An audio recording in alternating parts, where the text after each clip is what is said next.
welcome to my channel. If you're new, those that are already subscribed to the channel, just thanks for all the questions that have been coming through. I've been trying to answer them as they've been coming through. So you're probably wondering what I've been doing with my spare time, but guess what, guys? I was able to continue dentistry. And I'll tell you exactly how it occurred. I mean, it was just such a blessing. So I thought I had explored all my options when I was trying to continue in school. So during my elective, I was talking to someone and they were like, have you tried XYZ? So I was just like, what do you mean? So they were telling me that, some banks allow you to take loans, and these loans you can use collateral in terms of like a business that she knew that I was a part of. However, that's not the good news, because the business that I'm a part of, I wasn't able to use that as collateral. However, the person that I spoke to about using the business as collateral made a statement that made me say, okay, maybe I can try that route. So the person said, well, we offer unsecured loans or personal loans at the figure that I needed. So I then called, probably the next day I called, and the person was like, yes, man, we allow it. So I went in the following day, and they said, well, yes, you can get the loan. There is a downside where I made a bad investment 2 years ago, and I'm still paying a loan for that. And that's why I thought I wouldn't have been eligible for a loan. But what they said, no, what we'll do, we'll consolidate the loan with the one you took from this bank, and then you can then use the difference to pay what you owe the school.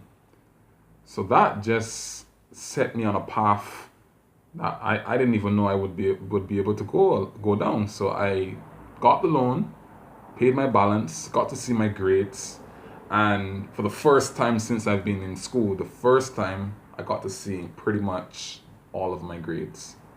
And I didn't do as bad as I thought I was doing. So for instance, let me give it an idea. So there are that's 13, and 5 is 18, and 2 is 20. So there are 20 courses.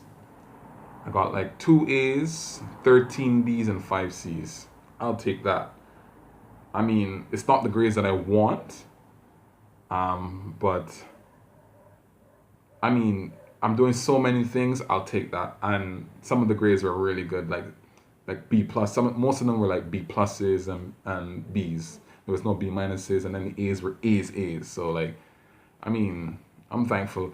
And the 5 courses that I got C's in, 2 of them were from courses that I failed, like dental ethics and dental materials were the 2 courses I failed. And then another one was oral histology and embryology, which was a course I took when I first came into dentistry, and I wasn't able to attend classes or anything like that there. So I'm not making an excuse for failing oral histo and embryology, but I'm just saying, like, I wasn't able to really grasp it because I was not able to attend courses. I had just gotten word that I got into dental school and essentially had to start while working. So I missed all the daytime classes. So that has been a pretty good eye-opener, a pretty good set of semesters I think I've had. I'm aiming for A's this semester, and the restarting school comes with a little bit of a flip side where I have to do all the exams from last semester this semester, or possibly sprinkle them over the next 2 semesters before entering the 5th year. So that has me a little bit bogged down. I'm actually here reading the Mosby Part 2, which is a book that they use for the MBDE examination. And I have quite a few courses. There's endodontics, orthodontics, oral surgery, or what we call surgical principles, exodontia. There's also dental emergencies, coronal, composite. There's dental public health, special needs. I hope I'm not missing anything.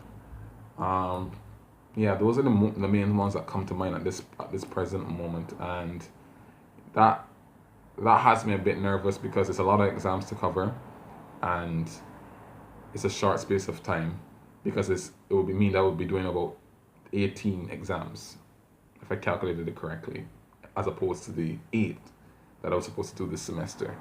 The good thing is I did all my coursework last semester, all the in-course assessments, and I did pretty well on them. I think for like dental public health. I got like 83% for the coursework, and I mean the coursework I was allowed to do, but I wasn't able to do the final exam, the written exams. And as you know, when you're going along and you're studying for an examination, when the course is being taught, is much different from trying to restart your brain from, restart your brain basically to redo these or to do these courses for the first time now while studying something else. Because right now we're in the second semester of fourth year and we're doing endodontics lab. So you can look here and see some of the stuff that we do. These are just some things that we are practicing, essentially clearing or creating accesses to the teeth, and then we are practicing packing the teeth packing the teeth with the gutta percha. So that in itself is quite interesting. So I mean, I'm blessed. I'm really thankful that I can continue dentistry, and I hope that you guys continue to follow my channel. I'm trying to upgrade all the time. Just continue to follow me, continue to support me. I'm really thankful that I got through to continue dentistry. I'm actually looking into doing oral and maxillofacial surgery either in Canada or the US as well as the UK, as you all know. And I have already accepted that I have to do the advanced standing program. So I'm gonna, if I do go to Canada or the US, I'll have to work really hard for at least 1 year here in Jamaica to pay off everything before I leave. So that will be the plan. So once I finish school, I'll then, jump on a plane and go to the US or Canada. But the other option is to study in the UK and then do a fellowship in Canada, and then afterwards hope I can stay on in Canada. Those are the options, in Canada or the US. So yeah, I think I've told you everything that's been going on in my life, and I'll try to just show you a few things. For one, in endodontics lab, we have a gentleman who is from Montreal. He's a Canadian endodontist, retired, semi-retired, who is just showing us all the principles of endodontics, which is essentially making sure that your gutta percha, after you've cleared the access canal, is flush within 1 millimeter, or flush with the access, flush with the canal.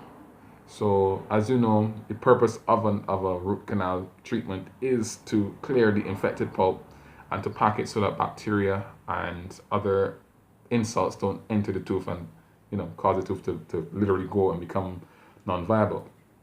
So part of that is ensuring that your technique is on point, and also that your tooth is adequately prepared. So we're learning all the essential skills from this gentleman. So I'm actually reading Mosby's now, trying to get the endodontics up to scratch, because like I said, the endodontics course would have been last semester, and I didn't really study because I knew I wasn't taking the exams, and I didn't study coming up to this semester because I felt like I was going to take a year off. So now I have to kind of hustle and try to catch back up. So I'm a little bit lost, but I'm not down. I'm not gone completely. So yeah, keep posted, and thanks for tuning in, guys.